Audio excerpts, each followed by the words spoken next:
tell me what is going on. Seems that everybody's gone crazy. Where have all the dreamers gone? Or have we all just gotten lazy?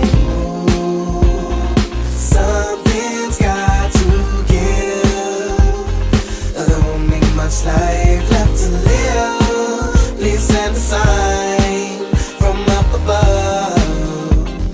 And if I gotta choose, I choose love. I choose love.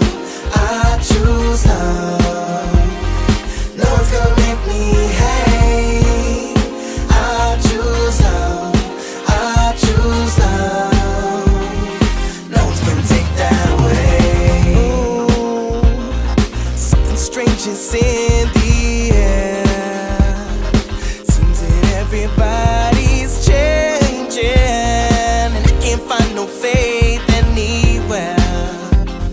Seems it's been replaced with raging. Something's got to give. There won't be much life left to live. Please send a sign from up above. And if I gotta choose, I choose love. I choose love. I choose love. No one's gonna make me hate. I choose love. I choose love. No one's gonna take that away. No one can take that from me. I see what I choose to see. Reality is what you make it. So why would I ever choose hatred? I choose love. I choose love. No one's gonna make me hate. I choose love. I choose love. No one's gonna take that away. I choose love. I choose love.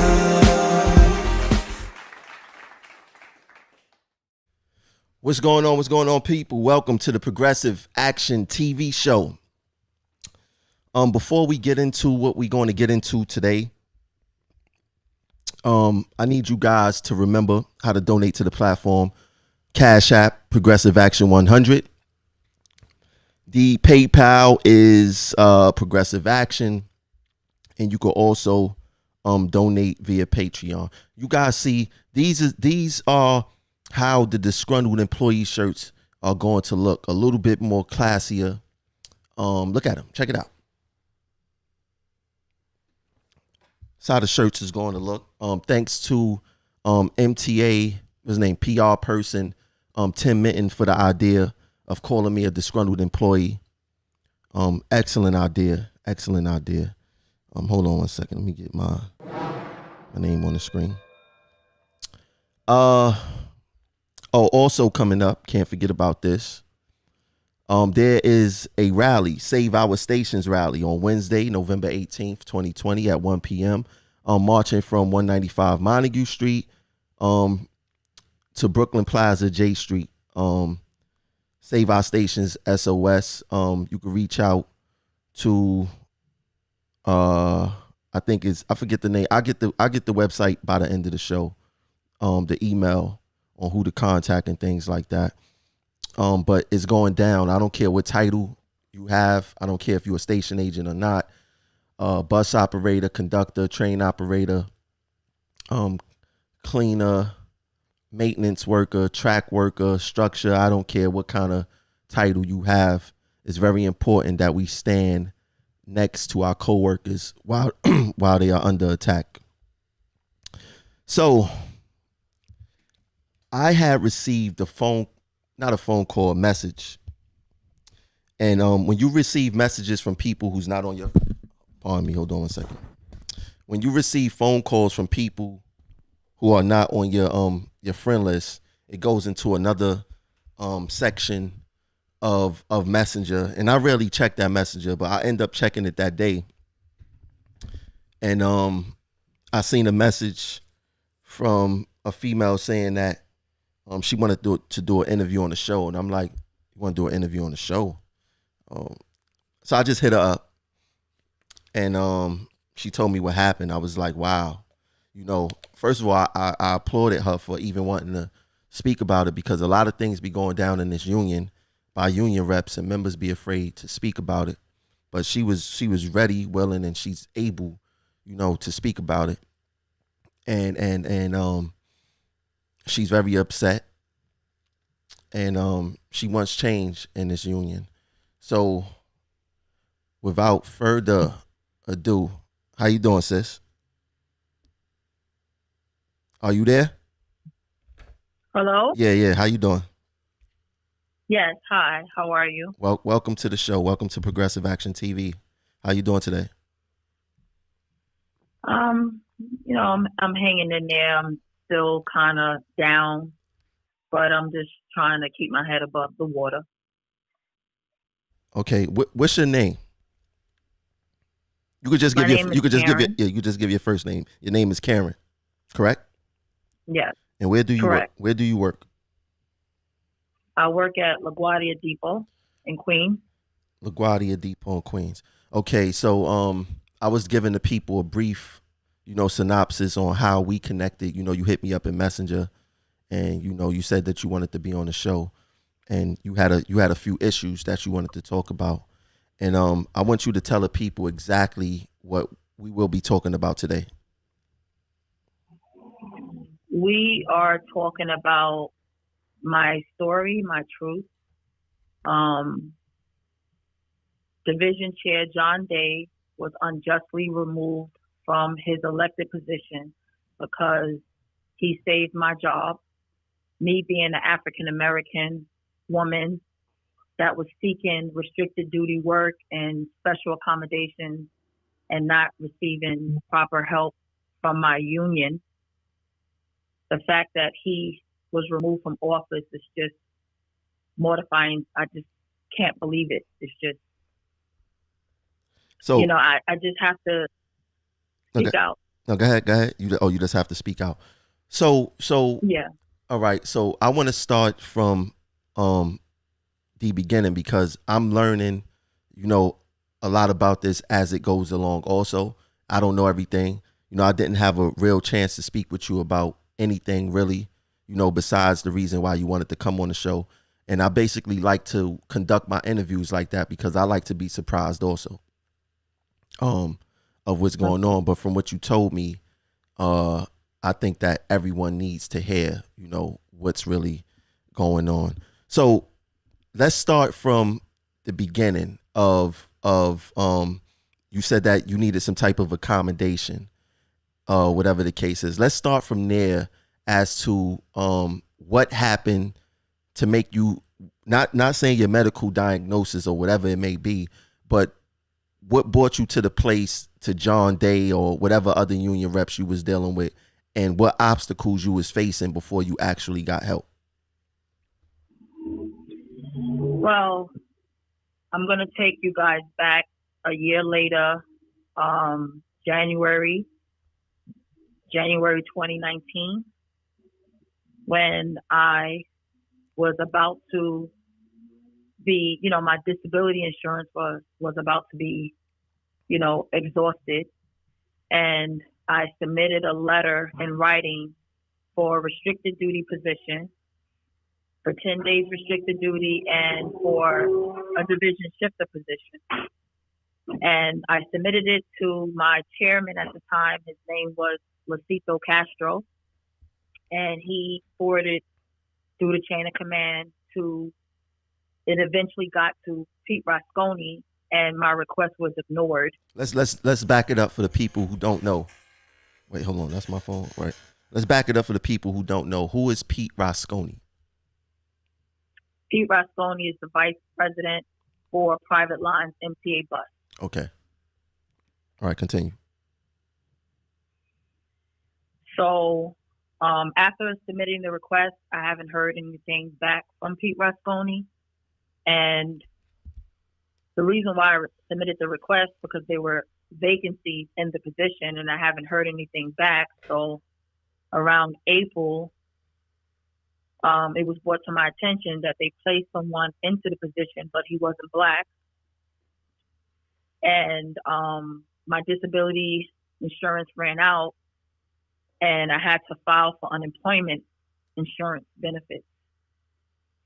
And then in June, I said, since I haven't heard anything from Pete Rasconi, if I haven't heard anything from the union because Castro was removed, and I had to deal with the depot chairman at the time, which was Tommy Jordan, I said, since I'm not hearing anything from them, let me just go over their heads. So I sent a certified letter to Tony Utano, June 2019. And I haven't heard anything from them as well. So during the process of going back and forth with the depot chairman, Tommy, he kept telling me, well, I can't help you, Karen. You don't have enough seniority to get the restricted duty position. My priority is active employees, to get the restricted duty position. And then he said, oh, I can't help you because Upper Union is telling me not to help you. They're telling me to stay out of it. So I had no idea, why this was happening to me. Why am I being treated this way from my own union? And then MTA Bus decides to appeal the unemployment benefits that I was receiving. And I went before a judge for the unemployment, and I pretty much explained what the situation was. And they awarded me to continue the unemployment benefits, and he suggested that I apply for the reasonable accommodation. So that's what I did. I submitted the request to the general manager of support services, and I still haven't heard anything. Now, when they were saying, let me ask you a question. When they said that you didn't have enough seniority, how much time you actually have on the job? At that time,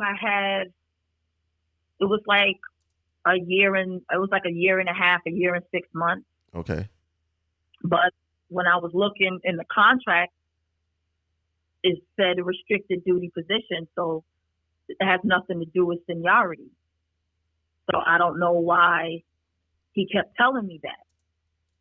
So they made it like a seniority issue. And then every time I turned around, Tommy Jordan kept switching the story. First it was seniority, then it was like, you're not an active employee. And I'm like, I am an active employee. I wasn't administratively terminated yet. And it was just going back and forth. So finally, I get sent to the MAC by the company in July, late July. And then the MAC said I needed some additional information. So I went back to the MAC again, August 5th, and I was approved for restricted duty work. And the company told me they didn't have no work for me. So I was sent home again. So at that point, I was like losing it because I knew that it was getting closer to September 6th, and I was going to be administratively terminated. So I filed the EEO complaint. And when I filed the EEO complaint, the EEO representative explained to me that the original application that I was applying for reasonable accommodation wasn't the correct application. So management knew I was completing the wrong application, and they didn't say anything because they wanted me to be administratively terminated, and the union was on board with it. So I finally got the correct application from the EEO representative, and I submitted it. And then towards late August, I received a phone call from Human Resources saying, we don't want to give you a special accommodation, but we can offer you an interchange to a cleaner position. that act alone was illegal in itself, because you mean to tell me because I have a condition that you're gonna demote me? Yeah, that's against the law. You know, You if you're disabled, they can't demote you. They have to put you in a position where you're making the same rate of pay as your the position that you're leaving. correct. Mm-hmm. And they didn't do that.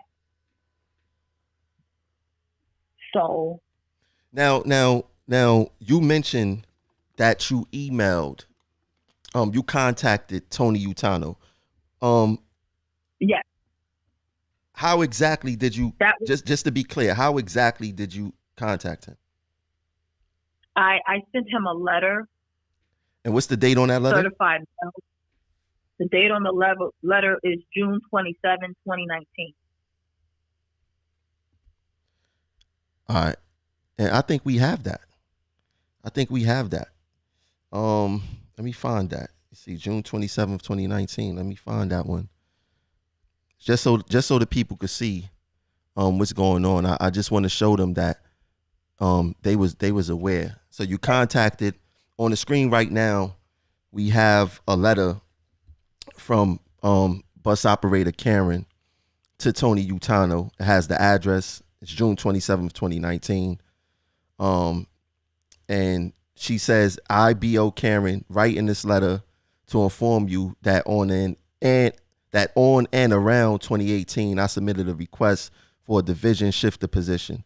The letter of request was typed and submitted to my chairman of LaGuardia Depot, and it was forwarded through chain of command to Vice President Peter Risconi of Private Bus Lines. So I don't have to read the entire thing, but this shows that you at least emailed a letter to Utano, and he basically was aware of, or is, he was aware of what's going on. Now, how do you know that that letter got to Utano? Because I sent it with certified return receipt, and I got an email on my computer, so stating that it was delivered. And I think that you sent that to me also, right? Yes, I did. Okay. That's also on the screen right now. So just to be clear, because we don't want to put any discrepancies out there. People go say, did she emailed it? They say something silly like, did she use the right email address? She sent it. How do you know that he got it? And all this kind of craziness. You actually have the return seat, and that's what's on the screen right now, people. So she's just not talking just to talk. She crossed her T's and dotted her I's. Utano was well aware of what was going on. And Pete Risconi, you mentioned, correct? Yes, correct. And how did you connect? I mean, how did you contact Pete Risconi? I contacted Pete Risconi through a letter that I submitted to the chairman at the time, which was Luciso Castro. He then forwarded the letter through a chain of command, and it was actually emailed to Pete Risconi. So he actually received the letter. What was the date of this whole interaction? You remember? January 4th, 2019. And I believe that I have that also, correct? Correct. All right, let me put that on the screen. So this is the letter to Pete Risconi. And it was actually from John Day to Pete Risconi. So John Day correct, at least informed Pete Risconi of what the issue is. So and we're going to show more of the relevance of this letter and why these emails are important when we start getting a little bit more deeper in the story. So all this stuff was going on. You made Utano aware, you made Pete Risconi aware, you made your depot chair aware, you made your division chair aware. All these people were aware. How did you actually end up getting help? Well, towards late August, Tommy Jordan called John Day, division chair John Day, and he told him, look, this girl, she's literally harassing me. She keeps blaming me for me not helping her get the restricted duty. I'm going to need you to take over.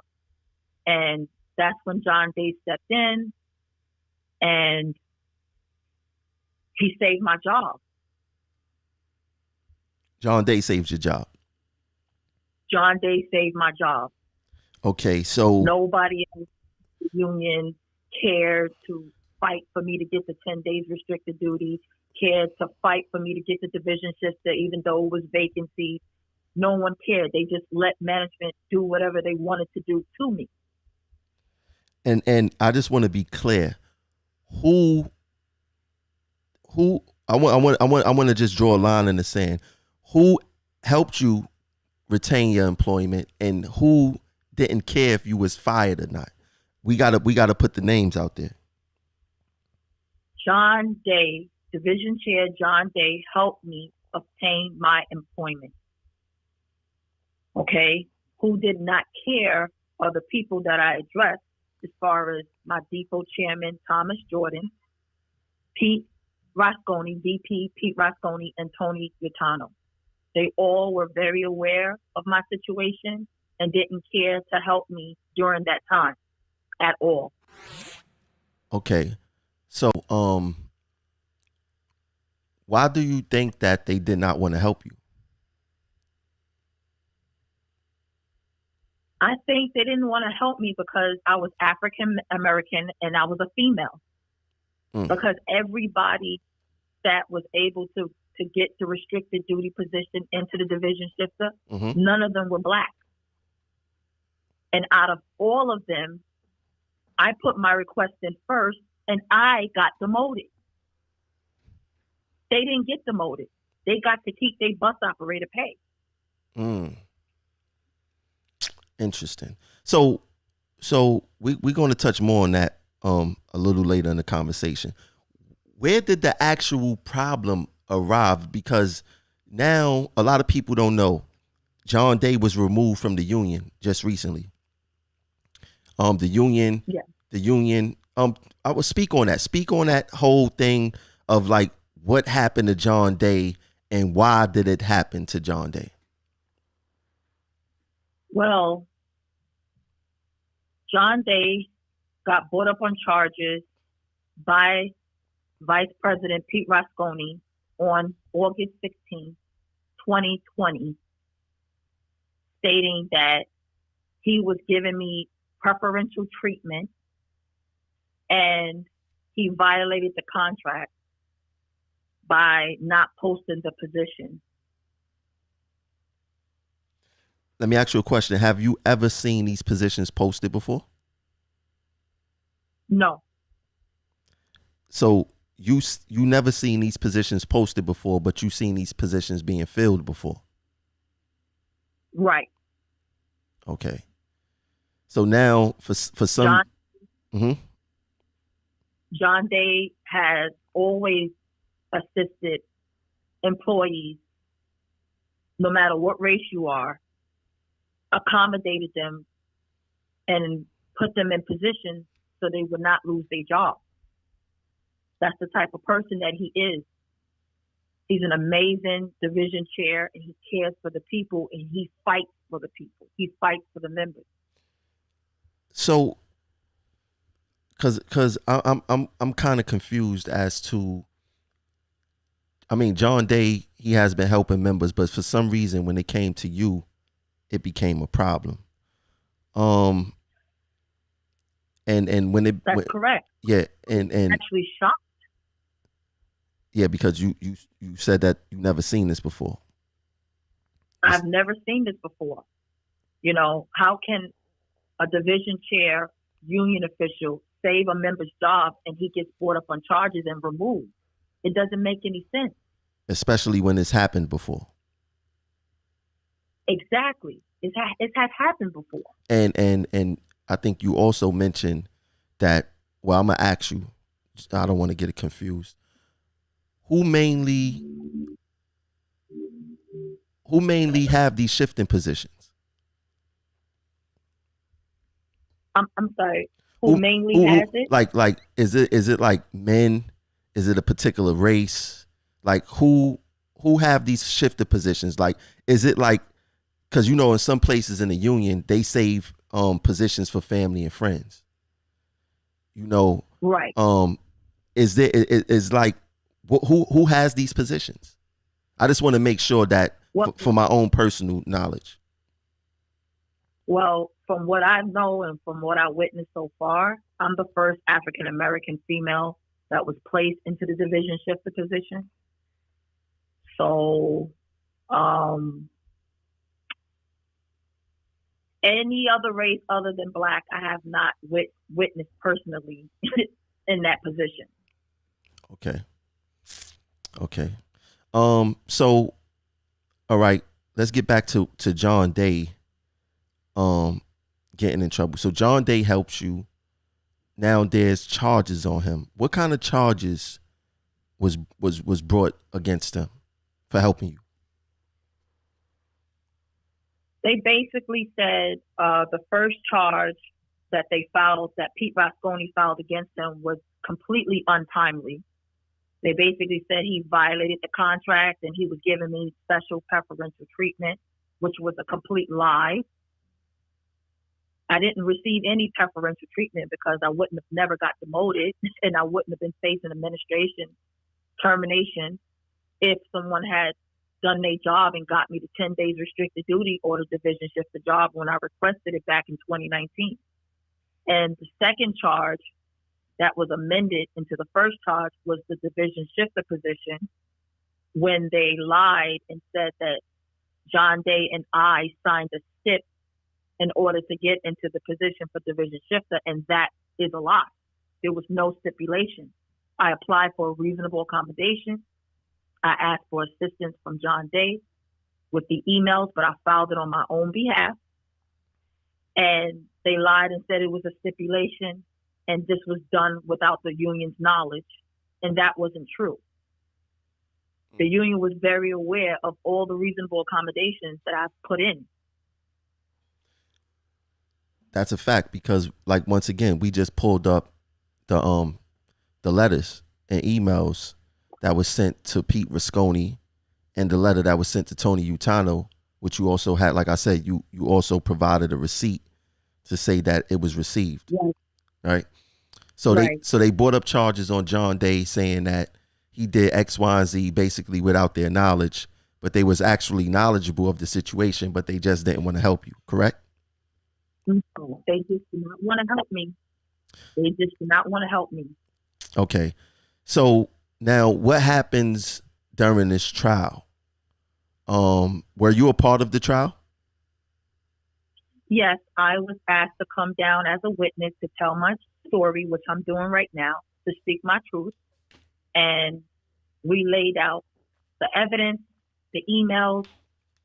I spoke on what happened, the conversations I had, and no matter what I said, it didn't matter because it appeared to me that the fix was in, that they were not going to be fair, and their mind was already set on removing him. And when you say their minds was already set, who are you talking about exactly? The trial committee. Trial committee. Do you know the people on the trial committee? Do you know their names or you don't? No, I don't remember their names. Okay. So the people on the trial committee seem like they, no matter what you said or what kind of evidence that you brought forth, they already had their mind made up on John Day. They already had their mind made up on John Day. Okay. Because even when I tried to point out that my depot chairman, Tommy Jordan, when he took over, when Castro was removed, he did not help me, not one bit. They shut me down and said, Tommy Jordan is not on charges here. But he should have been brought on charges. Why didn't he be brought on charges for what he did to me? Why are they punishing John Day? It doesn't make no sense. So, all right. So why do you think they punishing John Day? I feel like they're punishing John Day because he helped the African American disabled female. Mm.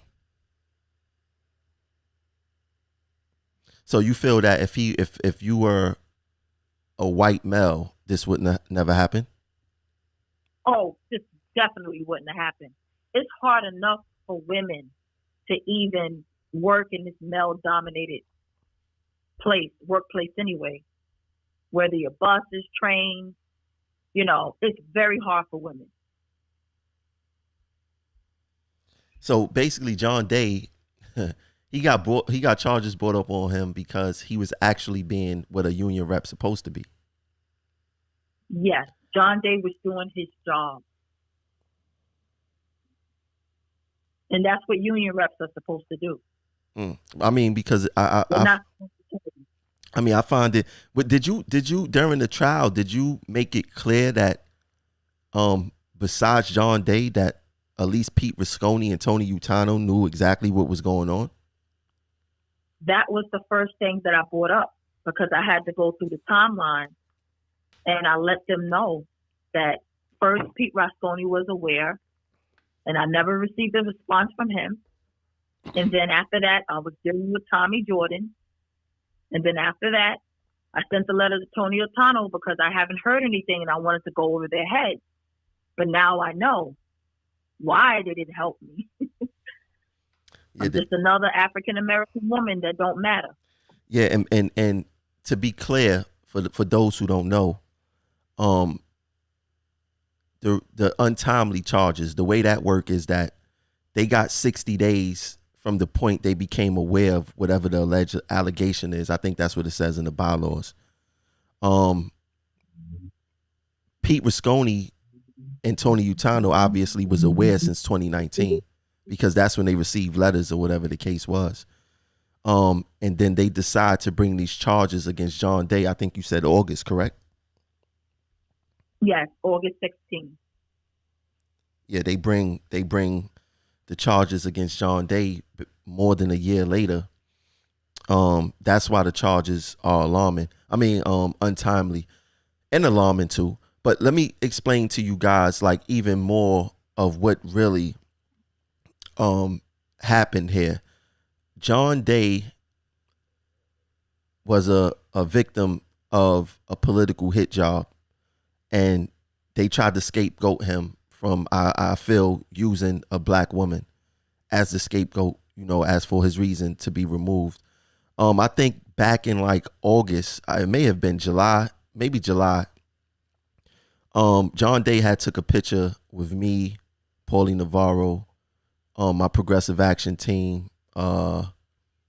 Cordero, Joe Campbell, and mysteriously after that picture was taken, charges was brought.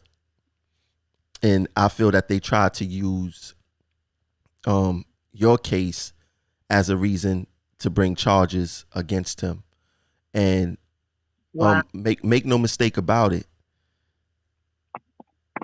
Utano nor Pete Rasconi they didn't want to help you, just to be quite honest. And I'm gonna break down a couple of things because I keep telling you guys about Utano and how he doesn't care about the majority of the workforce that's here, which is African American. Everyone remembers when our brother, and I'll just put this on the screen, this picture on the screen. Everyone remembers when Denard Jenkins was viciously stabbed up in the Bronx on the Grand Concourse. Mr. Jenkins almost lost his life. Tony Utano never went to go visit him in the hospital. Tony Utano never went to go make sure that he was good. Tony Utano never showed his face for our brother who almost died on the job. Now, to bring contrast to that, right? To bring contrast to that, a female conductor, an Italian female conductor, was punched in the face. Very wrong. Violence shouldn't happen to anyone here, who put on a uniform. It just shouldn't happen. And when it does happen, we do expect the same level of support. No matter if you got punched in the face, no matter if you got stabbed, you got spit on, we expect the same level of support to go around the board. So I'm gonna put up this next picture for everyone to see. When the female train operator got punched in the face, Tony Utano was up in arms. He was upset. He called the press conference. Mind you, he did not call a press conference. He never picked up the phone and said, hey, Brother Jenkins, we need to do something. I need to stand next to you and let the people of New York City know that this is unacceptable. He didn't do any of that. But when someone that he can relate to, that he probably see as his daughter, that could be his daughter, that could be his aunt, that could be his wife, it affects him differently. But when a black person almost lose their life, it doesn't affect him because he don't see a black person as being one of him. And this is just how racist people behave. Now, nobody better not get mad at me for pointing this out. Don't get mad at the messenger for me pointing this out and saying that, Utano is a racist. I'm just pointing out if he don't do these things, then I won't have anything to talk about. I already laid out the groundwork to show you guys that Utano has an issue. He's not here to represent the members. He's here to represent people whom he relate to. He showed this more than one time when Pat Foy told Tony Utano to have a safe Columbus Day, that Utano is running a drug scam. The first thing Utano said was, he's saying that because I am Italian. They think all Italians are mobsters. This is what Tony Utano said. So now, this female train operator get punched in the face. You throw a press conference. You don't even call Denal Jenkins down there to say, hey, I need you to come stand next to us. Or I want to stand next to you guys. To show the people of New York City that this is unacceptable. Why didn't Denal Jenkins get an invite to the press conference? He was never called. He wasn't invited. Now, like if you want to create a claim of how we're getting abused on the job, wouldn't having a person who was viciously stabbed with a knife would have made more sense than someone who got punched in the face? Now, I'm not saying that. Well, I'll be honest. I'd rather get punched in the face than stabbed.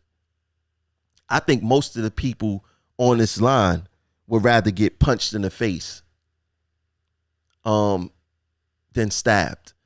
If you want to create a claim for us workers in New York City, then you go grab the most egregious cases to show that, look, we're getting stabbed. This person got cut. This person got a bat swung on them. This is that. You want to bring the most serious cases to create your claim. And he didn't do that. He purposely left Denal out. But he went all out for when this female, our train operator sister, got punched in the face. All of it is unacceptable. But in Tony Utano's eyes, it's acceptable depending on what your nationality or your race is or your heritage. He reacts different when it's Italians versus when it's blacks. So, Karen, when you say that Tony Utano and Pete Risconi, or I don't know Tommy Jordan, but if they all, I know Pete Risconi and Utano is playing the game. They playing the game. When you say that you feel that they did this because you were a black woman, I would say that you're correct. If they didn't care that a black man got stabbed up, do you honestly think that they care if a black woman need a reasonable accommodation because she became disabled? Right. Right? It don't make no sense, right? Right. It don't Right. it don't make no sense. And y'all know on this show, I keep it 1,000. You know, I don't try to pick sides. You know, I try to look at the facts. I do look at the facts, and I want to bring something else to you guys' attention. And this is regarding John Day, because this has been the topic also. John Day was brought up on harassment, and for some reason, the female, she didn't go through with her claim. She didn't go through with it. But the union settled for $67,000 in the suit. Now, inside the article, it said in exchange for the money, severance, and $25,077 for legal fees, the friend would drop the case and keep its terms confidential. Both sides agreed to confidentiality and non-disparagement clauses and financial penalties backing them up. I can't really see because the screen is so small. But the reason I bring this up is because, for one, this is an allegation. Nobody know if it was true or not or anything like that. But wouldn't you think that the union would remove John Day for something like this versus then helping someone who actually needed help? Don't it make more sense for the union to remove him for the alleged harassment versus him helping out a black woman? And I'm gonna let you know how these guys think, how these races think. Now, and let's be clear, because I know a lot of people go say, look, Utano, he works around, he got a black secretary treasurer, he got a black administrative vice president, he got a black financial treasurer. That means he got a black chief of staff. That means nothing. That means nothing at all. When you working when you're amongst the races, he is cool with you until you decide to question him. That's the issue with the union. When it comes to Earl Phillips don't question Utano. He does as Utano says. When Latanya, she's not allowed to question Utano because she knows what will happen. Same thing for Earl Phillips. Now, I'm going to say this about Witchard. Witchard is new. He just got the position. I would say Witchard may be a little bit more defiant than him. I have faith in Witchard to probably speak out against them and probably be kicked to the curb for it. But I think that he will. But everyone else that's around Utano, people of color, they are yes men. They are yes men. As a racist, you can get along quite fine with yes men. The day you decide to raise your voice, the day that you decide to challenge, the day that you decide to do anything, and that racists say that you're being defiant, you're going to have an issue. So I don't want to hear that Utano works around black people and people of color so he can't be racist. No, that's not how it works. But with the John Day situation, I'm going to tell you guys this. The friend, she seems as if she's of Hispanic descent.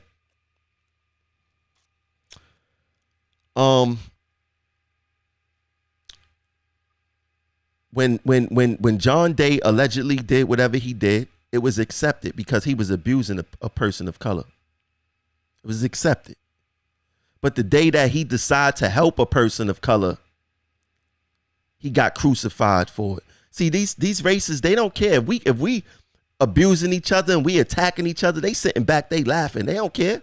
I bet you that if John Day was alleged to do that to an Italian woman, he wouldn't have been in the union no longer at that point. They don't care if we abusing each other. They don't care if we attacking each other. In fact, they create the conditions for us to do that. They want us to do that. We have to be more stronger than them. We have to be more wiser than them. We have to stop falling for their tricks. I told y'all before about that word tricknology. Utano practices that. As long as we attacking each other and fighting each other and staying at odds with each other, they are fine with that. I'm quite sure that they love pitting people against one another, especially of the same race when it comes to black people. They don't do that with white people here.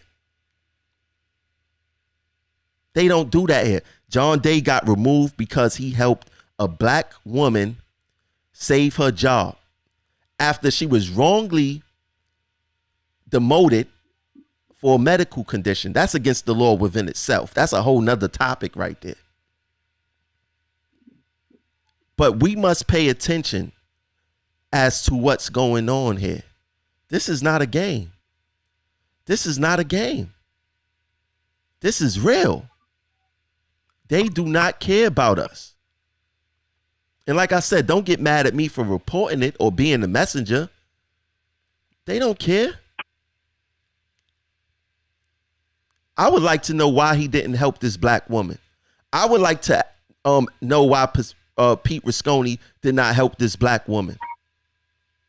I would like to know why Tommy Jordan didn't help this black woman. Why y'all just dismissed her and threw her to the curb like that as if she don't have no family. I would like to know. What you think, sis? I would like to know too. You know, I want to know why, after John Day had helped other people with medical conditions, you know, get into the shop and get them restricted duties, why they didn't have to fill out an application like I did. I had to fill out an application, and I was told that I had to have 2 years of mechanical experience in order to be a cleaner helper. And the application was sent to the exam unit. So it's not like the job was given to me. I had to go through this process while I'm waiting for my clock to run out to be terminated.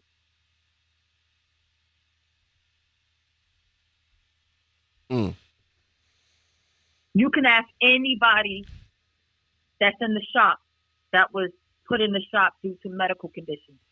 Ask them if they filled out an application like I did. And they would say no. It was never done. I'm the first one. So let me ask you, first one. What is your status right now? Are you working? Like, what's going on? Yeah, right now I'm working. I'm in the title of a cleaner helper, but I'm actually assigned to division shifter. But if I would have got the division shifter in 2019, I would have been at bus operator pay. Exactly. But that, I mean, we probably have to speak behind the scenes, you know, regarding that. I want to get more in detail. The division shifter didn't come from John Day. It came from a reasonable accommodation that I applied for this year in 2020, and management placed me in the position, but it didn't come from the union. But John Day got in trouble for it because it came from they made it seem like it came from the union, but it really came from management. Right. Right. They falsely accused John Day, saying that he put me in the job but it actually came from management. And then they lied and said me and John Day filled out a stipulation to become a division shifter, and that never happened. That was a lie. And then when we asked them to produce the stipulation in the trial hearing, they couldn't produce it, but they produced emails that they were not supposed to have access to because it had all my medical information inside of them, medical attachments, doctor's notes, lab test results. You know, Wait.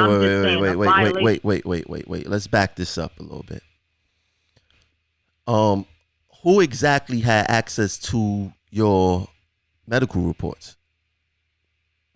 Pete Rosconi requested my medical information, emails with my medical documentation attachments from the Reasonable Accommodation Committee, and they gave it to him without my authorization. Whoa. First of all, who is Pete Rosconi to even want to inquire about your medical condition? What gives him the right to do that? He was upset that management placed me in the position, and because of whatever thing he got against John Day, he was under the impression that a stipulation was signed and it wasn't, and he asked for this information and he had no right because he was never CC'd on those emails, not once. That's a HIPAA violation. So basically, and the person that gave him the emails violated my HIPAA protection. Wow. So let me ask you this.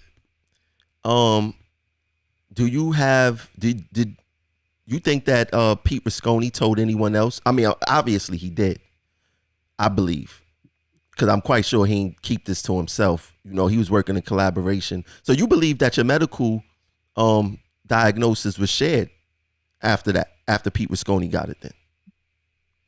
Yes, because the first email that was sent, when I sent the request for my reasonable accommodation and I asked for assistance from Division Chair John Day with the emails as well, my diagnosis was written on one of the emails. Do I have that? No, I didn't send that. Oh yeah, you don't got you don't you don't have to send that. Wow. Right. Yeah, wow. It has my diagnosis on it. So he not only did he receive those emails without my authorization, he also handed the emails to the trial committee as evidence. And that was none of their business. Because if that was none of their business. If they felt that John Day signed a stipulation and they brought the charges on him with the stipulation and whatever the case is, then only thing they needed was the stipulation. Your medical diagnosis didn't have anything to do with no part of this trial. Correct. And to be Pete Rosconi requested 15 pages of emails with medical attachments. Wow. From the Reasonable Accommodation Committee, and this one person from the committee gave it to him. Wow. So to be clear, so the Reasonable Accommodation Committee, are they MTA like management, or are they like workers? Yes, they're MTA management. MTA management. So MTA management gave a union rep violated your HIPAA rights, gave it to the union, and the union rep shared your medical diagnosis with everyone. And yes. Because we go be clear here, because for those who don't know, the trial committee is made up of TWU members. It's not an outside agency. It's not a neutral set of people. They are TWU members. They could be bus operators. It could be any position. Whoever the union president picks to choose to be on the trial committee, that's that. So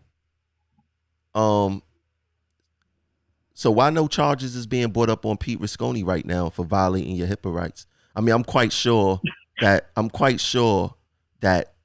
forget charges, because they controlled the whole entire process. For those who don't know, if you ever have charges brought up on you on TWU Local 100, you probably won't survive them because they control every part of the process, every single part of the process. They call it a kangaroo court. That's what it's actually called.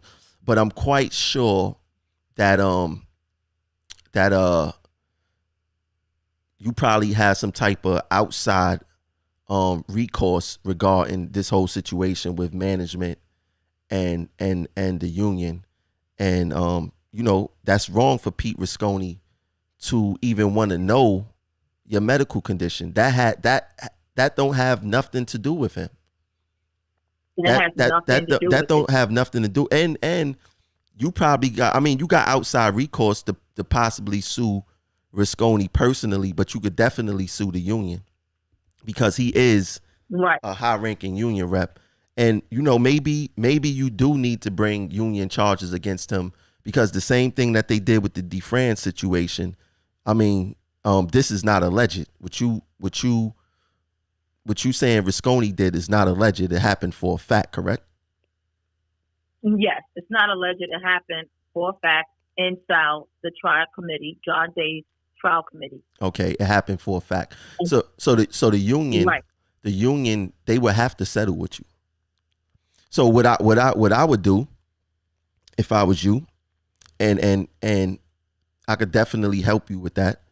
We bring some charges against Risconi. Bring the charges against Risconi, and let the union deal with it from there. Let them defend that. You know, let them say that he didn't do wrong or whatever the case is, because then it's going to make the case for them even worse.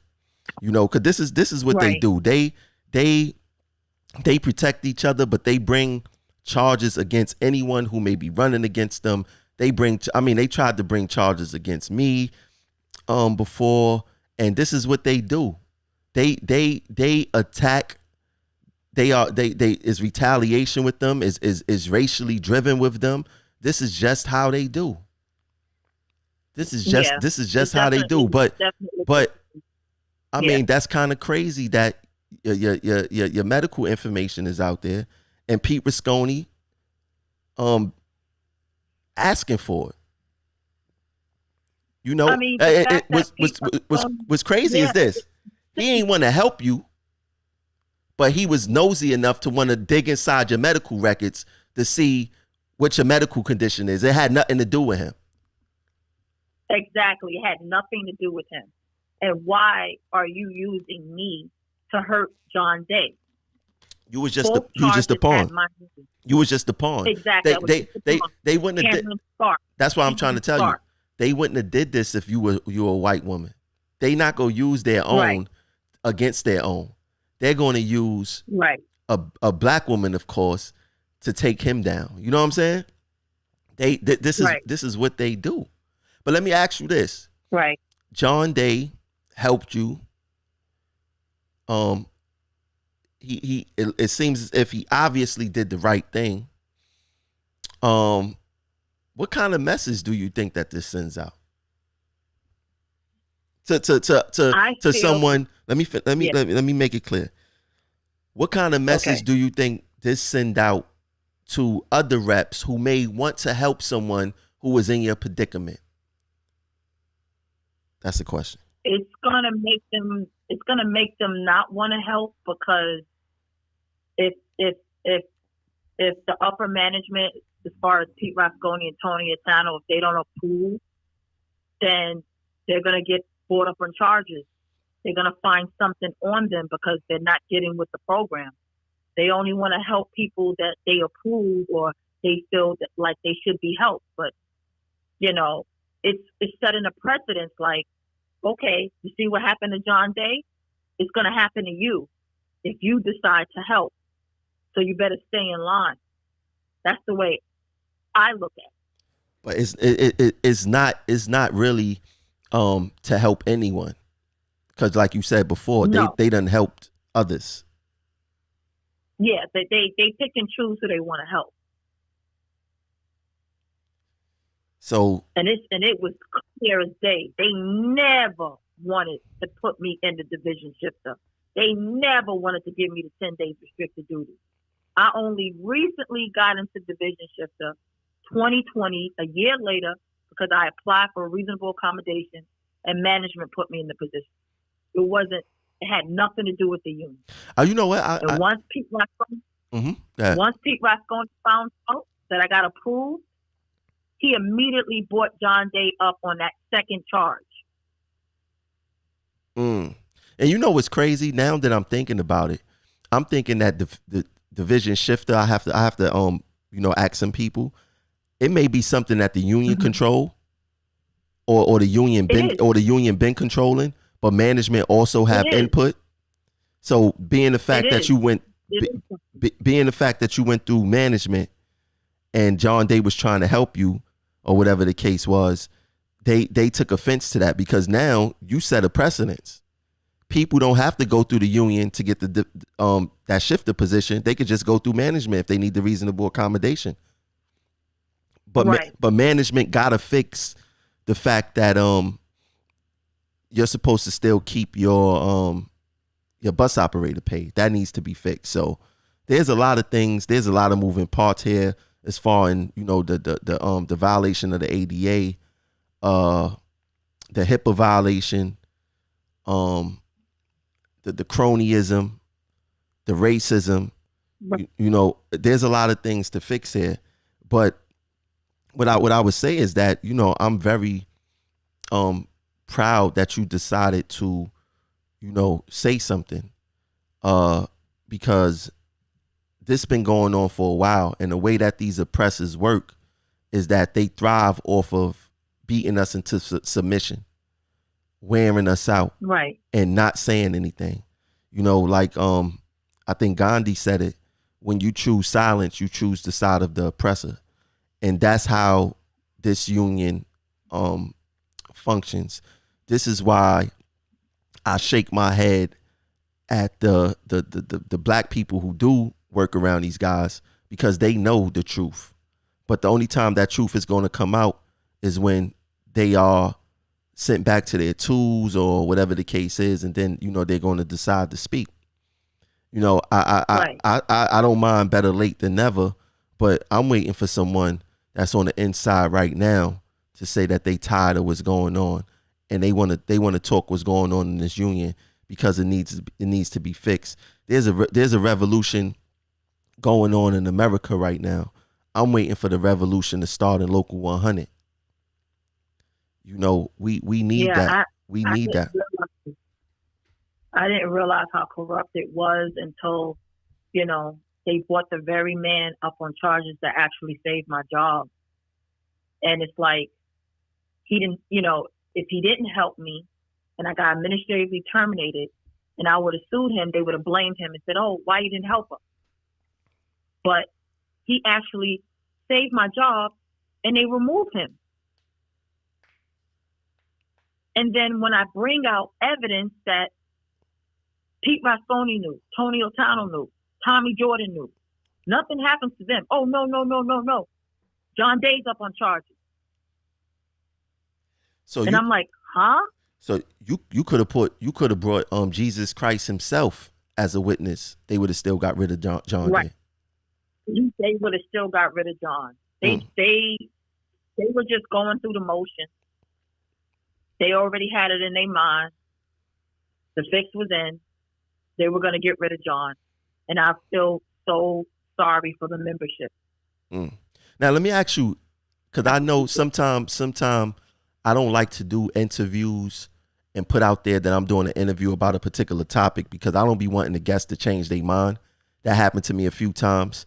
I'm just curious. I'm asking out of curiosity, because I put up there, I don't know if it was yesterday or the day before yesterday, that I was going to do an interview regarding the situation. And of course the union know who I will be talking about, but the members didn't. Did anybody try to deter you from doing the show? Like, did you get any things suspicious? You don't have to say no names. I just want to know, was it some type of brushback from when I said I was doing this interview? Yeah, it was a few people reached out, which was pretty weird, but it comes with the territory, because I'm a target. I've been a target. They wanted me gone. So, Now, I can expect it. did they reach out to deter, or like what kind of reach out it was? Nah, it was just, you know, being a little birdie, trying to get information. Not kind of like to deter, but not make it so obvious. Oh, if you know what I mean. I mean, it was probably because you want to know what the game that these people be playing. Sometime like in situations like this, they'll hit you up just to let you know that they watching. Like, we see you. We see you. Right. You know what I'm saying? We see you. Pull your coat a little bit, like, yeah, we see you. You know what I'm saying? That's how they operate. Because they don't know. They know that you're affiliated. They know that you're affiliated with me. It's only but so far. It's only but so much that they could do. Right? Because they don't want you to tell me. So they gotta like toe the line. But definitely, I'm going to be helping you out moving forward. It's not going to be no secret. We got to figure out what's going on with this HIPAA stuff. We have to figure out why Rasconi wasn't brought up on charges for inquiring and spreading your medical information. That's definitely unbecoming of a union officer. Right. But I'm going to put you in contact with my team, and we're going to help you out to the best of our ability, because you got a check waiting for you at the end of the day. I'm telling you that now. You have a check waiting for you, and we're going to make sure that you get that check. Reparations is due, sis. Got to get you that gotta get you your reparations. Cause they ain't care if you got fired. They ain't care if you got fired. They were actually looking forward to it. They were looking forward to it. They was basically allowing management to have their way. Yeah, and we're not going to allow that. So anything else you want to leave the people with before? I just want to make sure that you got. Did we miss anything? Is there anything else more that you want to say? This is the opportunity.